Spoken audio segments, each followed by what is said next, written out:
Imagine waking up one day to find that your country no longer exists due to wars or annexations. You are forced to live in an autonomous region or worse, assimilate into a completely different culture. How your life will be.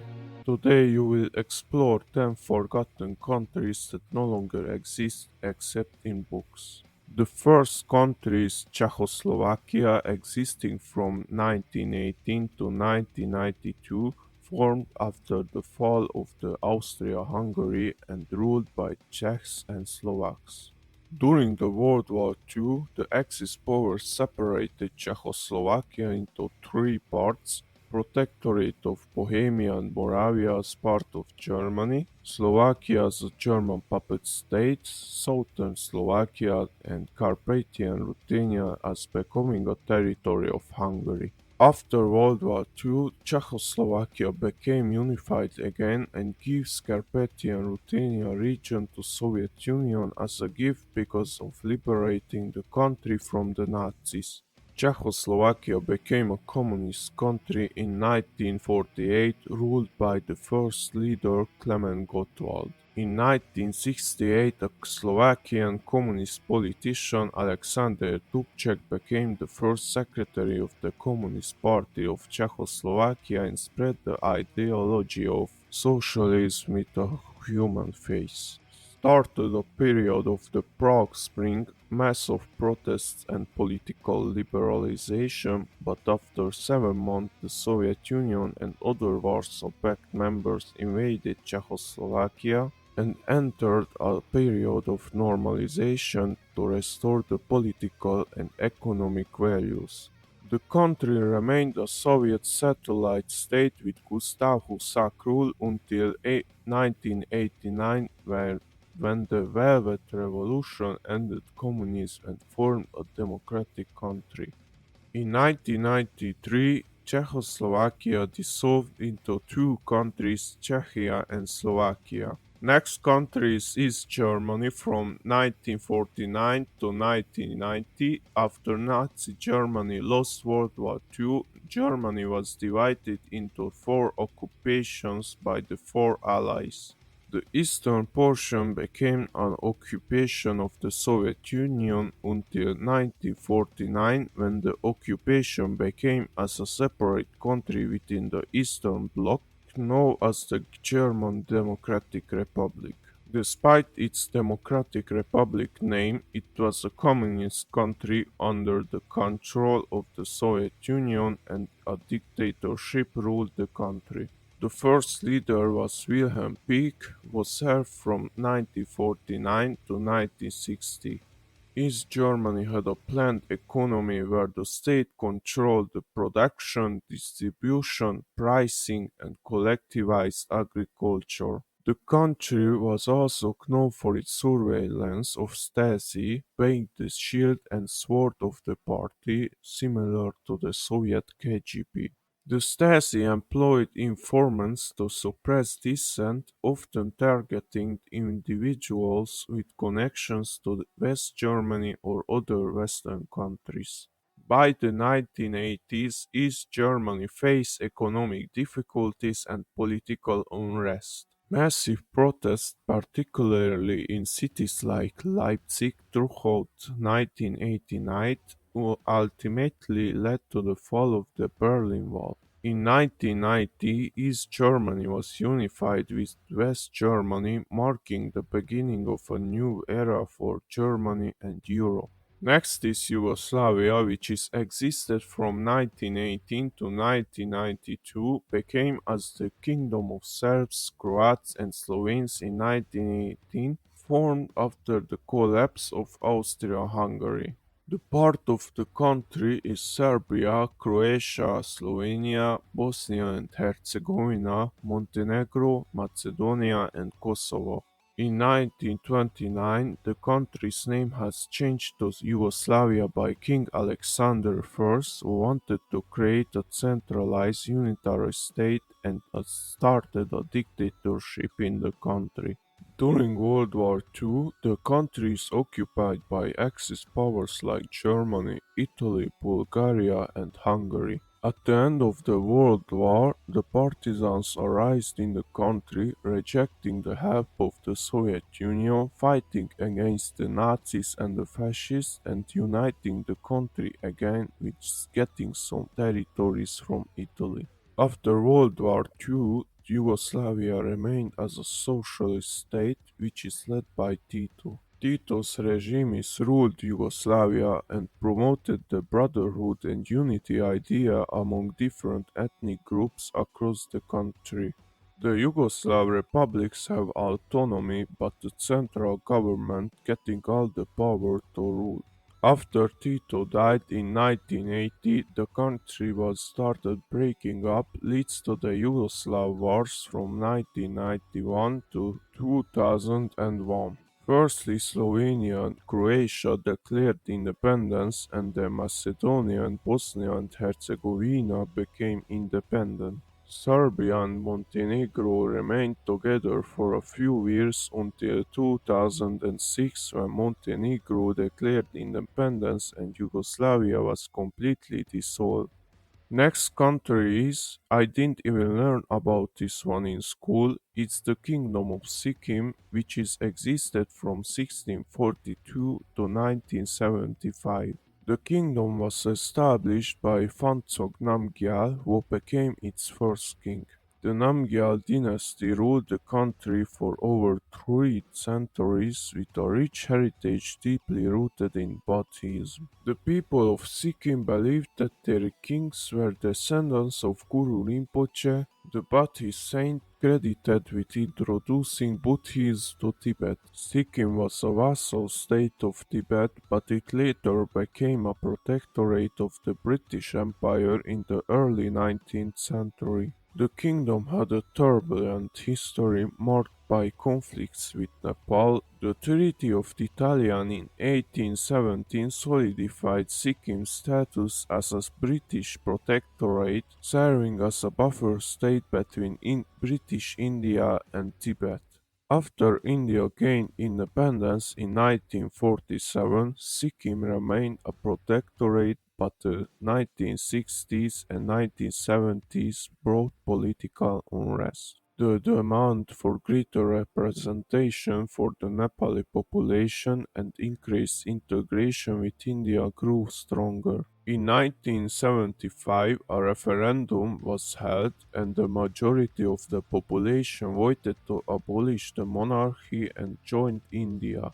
The population of Sikkim was diverse, including the indigenous Lepchas, the Bhutias of Tibetan origin, and Nepali settlers. The official language was Sikkimese, with Lepcha, English, and Nepali also widely spoken. The next one is much smaller and shorter-lived country than Sikkim. It's Zanzibar, which existed as an independent nation from 1963 to 1964. Zanzibar is an island with a rich cultural tapestry influenced by Africans, Arabs, Persians, Indians, and Europeans. The country was a major hub for trade in spices and slaves during the 19th century. In the 17th and 18th centuries, the island was ruled by the Sultanate of Oman, and later it became a British protectorate in the late 19th century. The predominant religion of Zanzibar is Islam. Zanzibar is also known for its unique music and dance style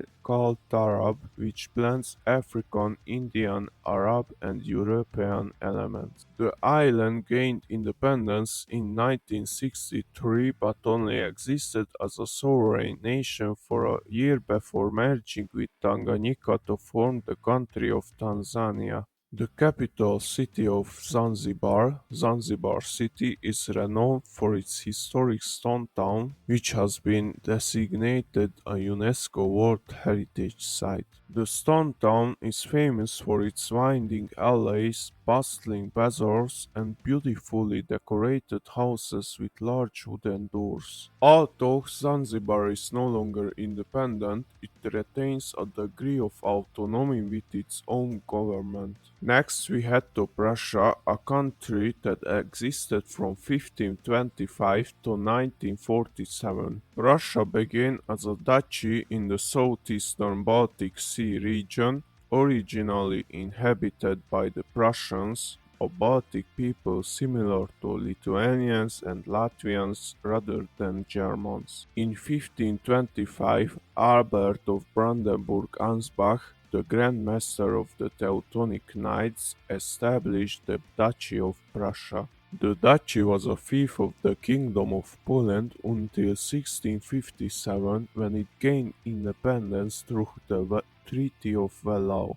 The Hohenzollern dynasty took control of Prussia with Frederick William known as the Great Elector, strengthening the military and centralizing authority. His grandson Frederick I crowned himself as king in Prussia in 1701, marking Prussia's elevation to a kingdom. In the 19th century, under the leadership of Prime Minister Otto von Bismarck, Prussia spearheaded the process of German unification, culminating in the formation of the German Empire in 1871. In that year, Wilhelm I was crowned as the first German emperor, though he remained King of Prussia. After World War I, with the abolition of the German monarchy, Prussia continued to exist as a state within the Weimar Republic. However, following the rise of the Nazi regime in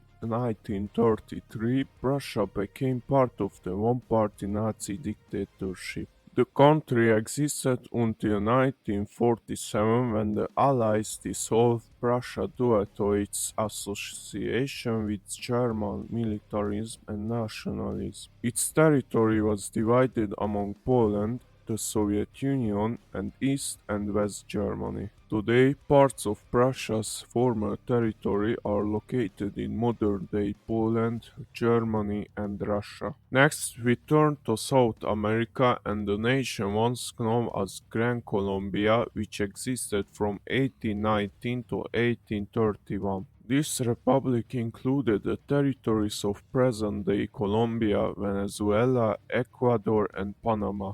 Gran Colombia was formed after the Wars of Independence against the Spanish Empire led by the revolutionary leader Simón Bolívar. It was designed as a centralized republic with strong executive power. Gran Colombia was divided into three departments: Venezuela, Cundinamarca, and Quito. However, the country faced five significant challenges that ultimately led to its downfall. Regionalism.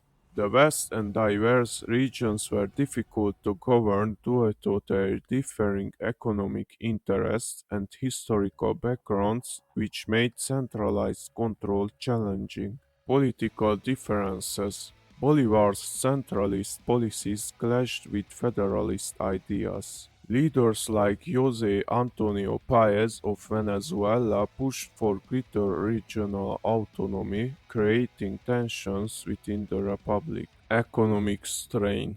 The state struggled economically with devastated regions from the Wars of Independence and a lack of cohesive economic policy making recovery difficult. Bolivar's desire to centralize power created discord among the leadership. Independence movements. By 1829 and 1830, Venezuela and Ecuador declared their independence from Gran Colombia, further weakening the union. In 1831, Bolívar resigned from the presidency, marking the end of Gran Colombia and the dream of a united Latin America. Next is a country with a striking name, Biafra, which declared its independence from Nigeria in 1967. Biafra was predominantly inhabited by the Igbo people. The background to its independence lies in a series of events starting in January 1966 when an Igbo-dominated military coup took place in Nigeria. This was followed by a counter-coup in July 1966 which led to the massacre of Igbo officers and civilians, sparking widespread violence against the Igbo people across Nigeria. In response to these atrocities, Colonel Odumegwu Ojukwu, Pardon? the military governor of the southeastern region, declared the independence of the Republic of Biafra. The secession was widely supported by the Igbo people but vehemently opposed by the Nigerian government, leading to a brutal civil war. Biafra ultimately lost the war due to Nigeria's overwhelming military power and the severe lack of resources and international support. After the conflict, the Nigerian government adopted a policy of no victor, no vanquished, aimed at reconciling the nation and rebuilding the war-torn region. Next is Manchukuo, a puppet state established by Japan in China existing from 1932 to 1945. Manchukuo was rich in natural resources like coal, iron, and timber. The state's creation was preceded by the Mukden incident in 1931, where the Japanese military blamed Chinese forces for an attack on a Japanese railway, providing a pretext for Japan's invasion of Manchuria. In 1932, Japan declared Manchukuo as an independent monarchy, though it was firmly controlled by Japan behind the scenes. The figurehead leader of Manchukuo was Puyi, the last emperor of the Qing dynasty. Puyi served as the chief executive before being crowned as Emperor Kangde. The regime promoted the idea of a multi-ethnic state, claiming harmony among the various ethnic groups living there, including Koreans, Chinese, Japanese, and others. However, Manchukuo primarily served as a base for Japan's military operations during World War II. As Japan began to lose the war, Manchukuo's stability crumbled. In August 1945, the Soviet Union declared war on Japan and swiftly occupied Manchukuo. After Japan's defeat, the territory of Manchukuo was returned to China. Hui was captured by the Soviets, repatriated to China, and eventually imprisoned as a war criminal. Next, we've arrived at the last country, Rhodesia, which existed from 1965 to 1979. The area was colonized by the British Empire in the late 19th century and was named after the British imperialist and businessman Cecil Rhodes. Cecil Rhodes, through his British South Africa Company, administered Rhodesia before it became a self-governing British colony known as Southern Rhodesia in 1923. In 1965, Rhodesia unilaterally declared independence from Britain under the leadership of Prime Minister Ian Douglas Smith. This unilateral declaration of independence (UD) was a direct response to British demands for decolonization and the establishment of black majority rule, which the white minority government resisted. However, most of the international community refused to recognize Rhodesia as an independent country. The UD led to an escalation of tensions between the white government and African nationalists, sparking the Rhodesian Bush War, which lasted from 1964 to 1979. Guerrilla fighters from African nationalist groups waged a brutal campaign against the Rhodesian government, resulting in international isolation and economic sanctions that weakened the regime. The prolonged conflict and sanctions eventually led to negotiations culminating in the Lancaster House Agreement. This agreement paved the way for a transition to majority rule. In 1980, the country held its first democratic elections, which were won by Robert Mugabe and his ZANU-PF party. Following the elections, Rhodesia was became Zimbabwe, marking the end of white minority rule. If you watched this video until the end, please comment a feedback, subscribe, like and share with others. G4